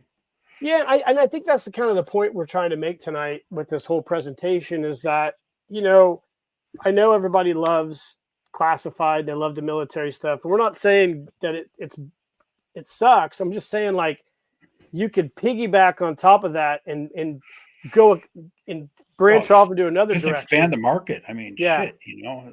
And then on top of it, like you see Bobby Vella doing it right now. He's got his core Action Force line, right, which has its story, and now he wanted to do pirates, but he couldn't figure out how to do pirates as a separate line because he didn't think it would sell that good. So now he's doing this pirate set, couple of guys, but they're really more like modern pirates that still fit into the Action Force line, but they're more like modern pirate type of adventuring type of guys, right? Are they Somali? No, I'm just kidding. they're American, I think. Maybe European. I'm not really sure. But like, you know, so the whole point is that he's calling it Black, right? Adventure Force Black or whatever he's calling it, right? It's Black Sails. And the one guy looks like the captain from the Black Sails show. Yeah. But the premise is that he's going to release these figures. So he's got another couple of bucks, couple of different, you know, new gear sets and stuff that he's designed, and people are going to buy those and use them across the line. So like it just expands the market. You could do the same thing with the adventure team, right? You put out some basic figures and then some sets, and people are going to start using those pieces of weaponry and the bucks and stuff to customize or fit into the regular classified line, right? And it all fit together. Absolutely. I mean, there are those crazies that have to have nothing but true. You know, we've seen it with the military 64 line and the adventure team line, where it's got to be authentic. You know, 100% from 1970 to 78, right? You know, or 76, whatever, right? And there are those people that have those issues, right? But, that's what I say to those guys. Yeah. Boo. And yes, Murray, razor and blades. That's right. That's Murray's correct. Concept. That still could apply. Oh yeah. You're not really surprised Classified hasn't done any weapon sets. They've talked about it, but I think, you know, they just don't know they don't know if it's going to work, right? But with the adventure team, now think about that, right? With the adventure team, you could still sell a basic adventure team figure, right? Give them a basic weapon or gear set, whatever it is. Sell them for like $19.99, like Bobby Vella does his basic figures. And then just sell gear sets that go on that guy. Yeah, for sure. Right? Or gear sets like the Spy Island thing, right? You got that might have to have a special figure because of the uniform, but let's just say the hunt for the pygmy gorilla, capture the pygmy gorilla. Well, you take a basic figure, you make a boat, capture, you know, net and a crate. You basically got that set nailed, right? And absolutely. Yeah, and you know, you could also, like we showed with the Black Spider Rendezvous, I believe in the original Spy Island record comic, they used the turbo copter. Yeah, all those sets go together, right? Yeah. Yeah, you could easily do it, and it would be cool if they actually tested the waters on that.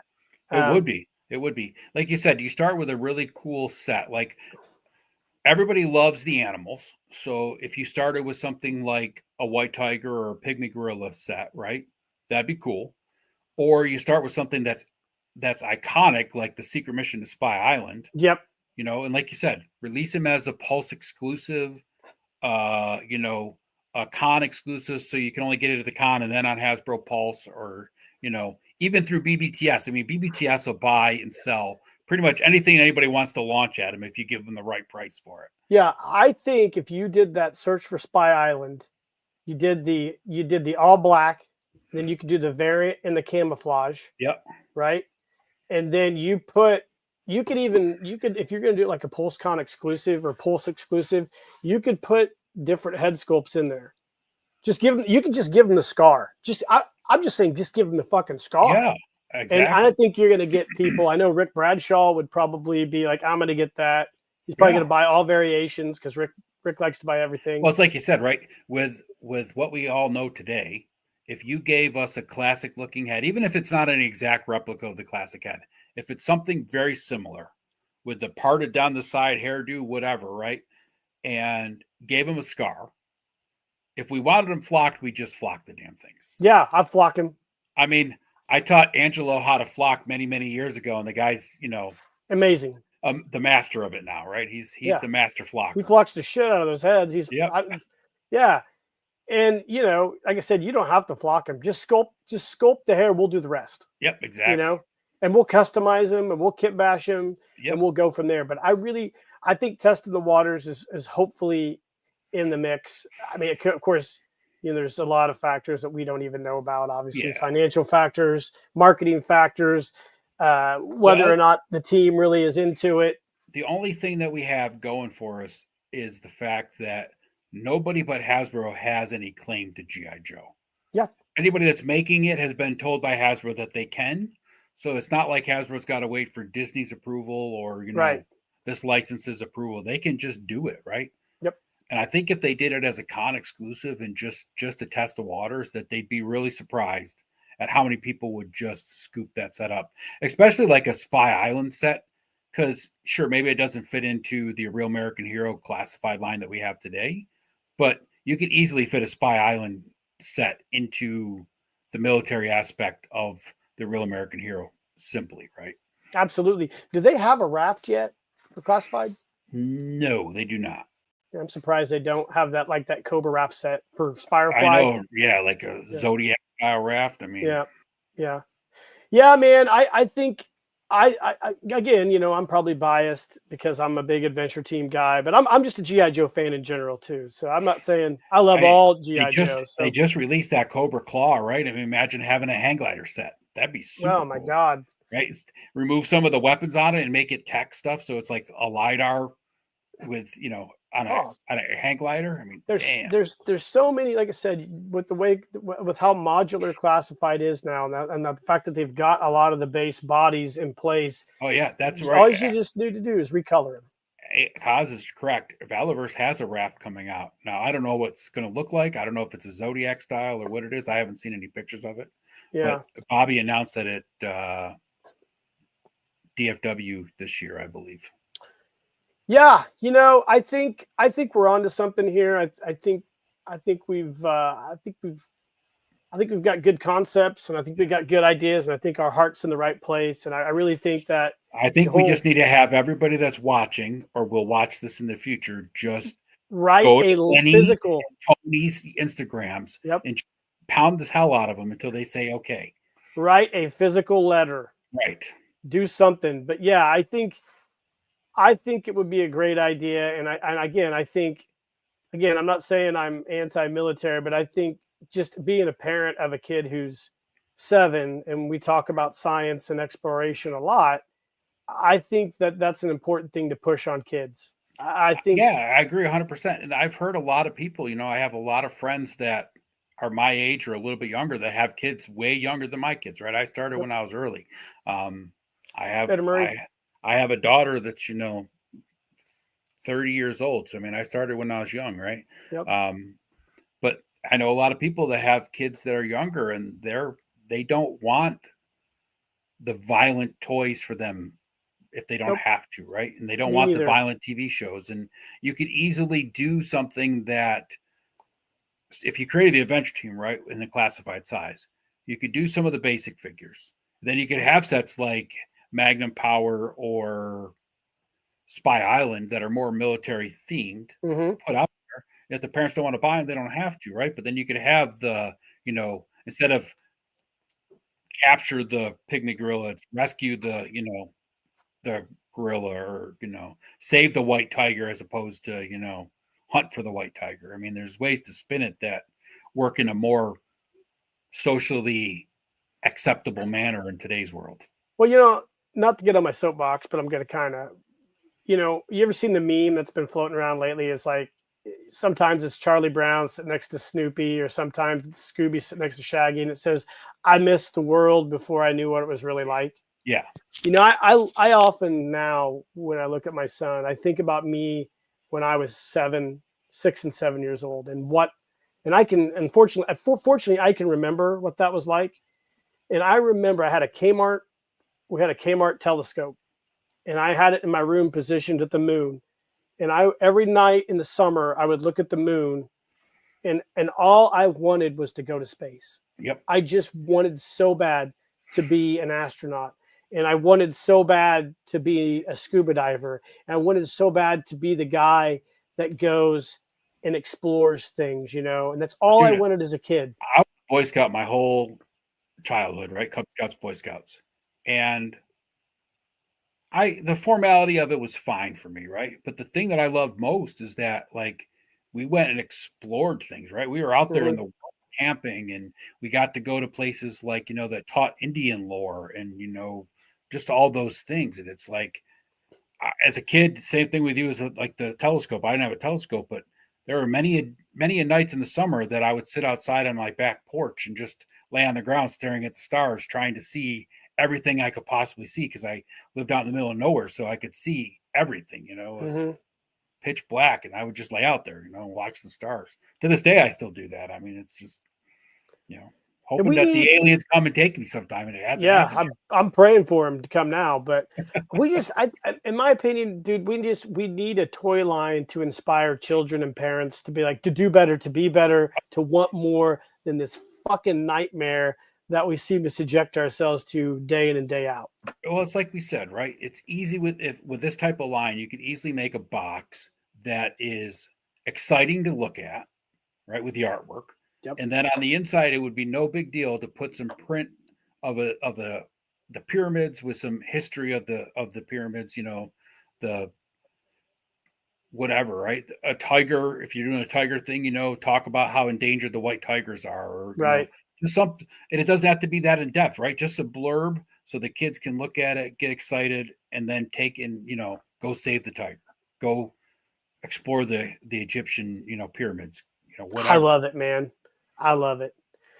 Well, hey, man, we'll wrap this thing up. This has been super fun. I know we'll have to get together and do something again. Yeah. I really enjoyed doing this with you, particularly because I know you and I have a unique love and about the same love for this line of figures. Yep.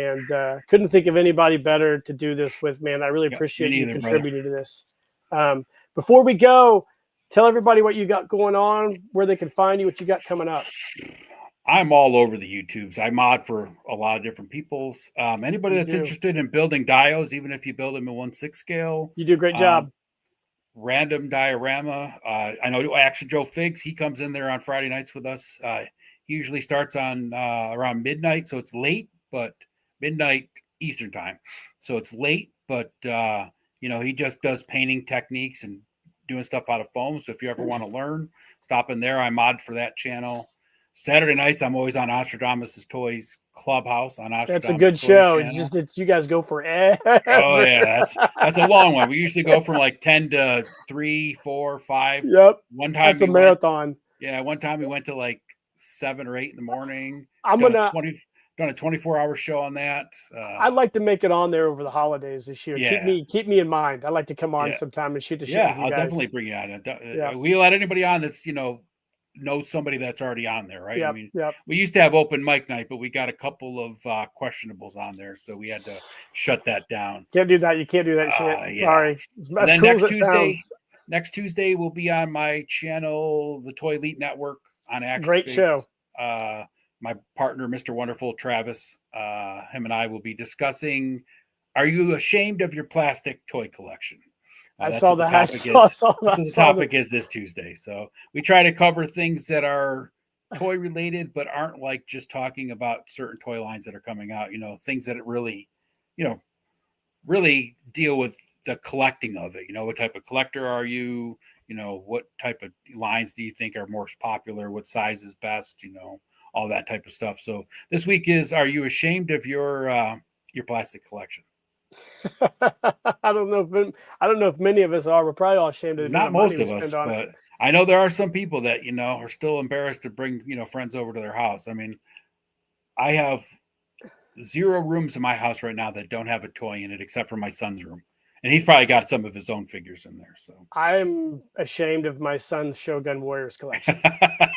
I'm really, ashamed for a different reason, though. I think my wife looked, I think when he had his birthday party last week, I think my wife was like, we don't need more toys. And I'm like, you're probably right. Yeah, so I'll tell you, when my kids got to be probably what your son's age is now, right? I have a daughter with my first ex-wife that's 30, but then my other kids were all, within a few years of each other. And my youngest is 20 now. But when they were all, at that age where they were getting a lot of toys for their birthdays and a lot of toys for Christmas, we never overindulged them, right? But we wanted to make sure they all had, like 5, 6 toys that they wanted, and then the clothes or socks or whatever they needed, right? And every year before their birthday and every year before Christmas break, my ex-wife and I would go through their toy room, throw out a bunch of like the Crane game toys and the Yeah. dollar store The junk shittier and ones. the toys that didn't Yeah. matter, The Temu toys. the ones they grew out of that meant something, like my daughter was a big Land Before Time fan, right? So I stuffed all of her dinosaurs that she didn't play with anymore into a tote, and it's like, and Yep. Jeff, Iron Man for Jeff, right? Fucking Iron But every Man. year, man, we were just throwing out tons of stuff, and it's like, Fucking once Iron Christmas Man. is over, it was like, I thought we just cleaned this room out. Oh, dude, yeah, I'm there, man. I'm there. So they can find you Action Figures on Action Figs on Instagram, right? Action_figs on Instagram. Yep. I post pictures relatively regularly. I try to do one every day, but that doesn't always happen because You do most adulting days. gets in the way. You do most days. And you've got your Curse of the Golden Skull story coming out. Yeah. Yep, What's the title of that again? Yep, I got a trailer for that posted on my YouTube and on Instagram. The trailer for that is up. Yep. Head over and check that out, guys. Follow Ed on Instagram if you haven't. Follow his YouTube channel, and definitely share this live stream if you guys don't mind. Get the word out to Hasbro, and maybe we can get this ball rolling and make this happen. That would be amazing if it did. Hey, sometimes all it takes is them to actually see that there's a vision for getting it done that's simpler than what they're thinking about, right? Yep, absolutely. Well, Ed, I really appreciate you being on here. Hang around backstage while I wrap this up. Yep, appreciate you having me on, Jeff. Hey, buddy. Night, everybody. Later, bud. Well, guys, this has been super fun. I enjoyed this 100%. I hope you guys enjoyed it as much as we did doing it. This is a pretty passionate topic for me. I think in this world, we have so much negativity and hate and anger going on right now. We need to get people and young people specifically to be inspired. And toys are one of the best ways to inspire people. And having an inspirational line like the Adventure Team, which breeds and fosters wonder and adventure in kids, is really important. I think we need to do that. And I think Hasbro, if you're watching, make this shit happen, guys. Let's make the world a better place. Let's get it going. Let's bring back Adventure Team and Classified. I got the money. Ed's got the money. All these guys got the money. We'll buy it. Let's do it. Guys, share the video. And of course, like I said earlier, if you're going to do the Curse of the Golden Skull, make sure you use this hashtag Curse of the Golden Skull. I really enjoyed this tonight. I hope you guys did too. Hope you have a great weekend. And in the meantime, guys, keep living the adventure and